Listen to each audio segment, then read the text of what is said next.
Welcome back, friends. This is Punacha here from Real Estate Heroes, and I would like to thank Indian Money for giving me this opportunity to speak here.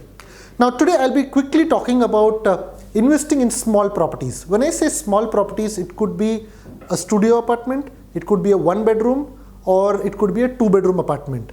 Now this is typically not a dream home. It's not something people aspire to live in, but they buy it because they have no choice or they can't afford something better. Let me give you an example. Say for example, say you work in a law firm which is in the heart of the city.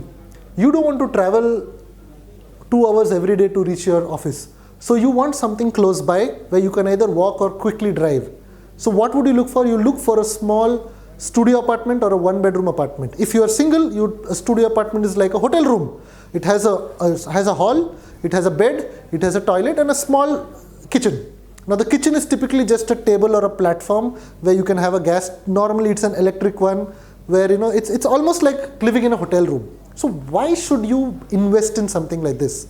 It is a much better proposition to invest in a smaller property, because for the same amount of money you can have 3 properties rather than having one large property. So your vacancy levels also reduces. If one is vacant, you still keep getting rent from the other 2. So it's a very viable business model. What is difficult is managing multiple tenants. So as I was giving the example of somebody who works in CBD, individual needs a place to stay very close to his office and to all the good night spots in the in the evening for entertainment. Some investment in this heart of the city, a small size, will always have good demand.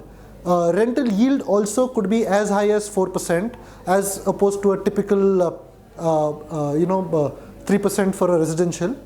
If you are able to afford a 2 bedroom on a sharing basis, your ROI could go even higher. It could go as high as 4.5-5%, because technically what you're doing is you're running a tenanted, a PG kind of a setup. So it's more like a business rather than a simple rental thing. Third, if you furnish it, your rent goes higher. Now the cost of furnishing can be recovered in 2-3 years. And typically a washing machine lasts 10 years, a TV lasts 10 years, 15 years. A microwave will give you no problem service for at least 10 years.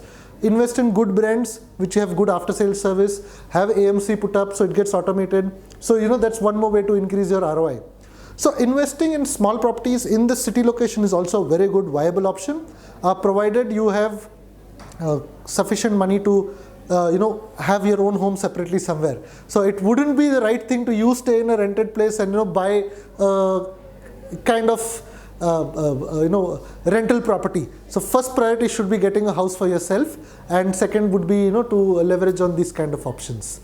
Another option that you have as an investor or as a property owner is to look at the model of a serviced apartment.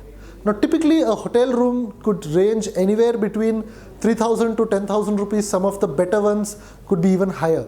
Now for a business traveler who wants a home kind of experience, a lot of people don't mind living in an entire house on their own. So that's one more option you could look at. Here the location doesn't really matter. It could be anywhere in the town, anywhere in the city. There is always a demand.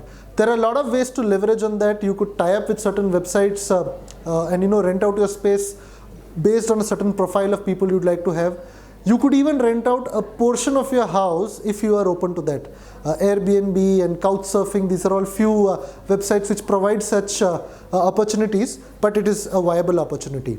So just to summarize, investing in a small apartment or a small studio apartment in the city center is a wise decision, provided you have a backup home of your own.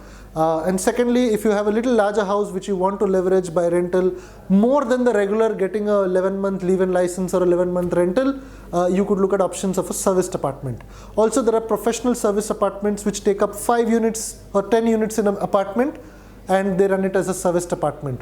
So you could actually rent out one of those units could be owned by you and rented to them, where you could either have a higher rent than a regular rental, or you could have a revenue share. So you could work that out. See, the options are quite a lot. Keep watching our channel for learning more. Thank you so much. Please do like and subscribe this channel.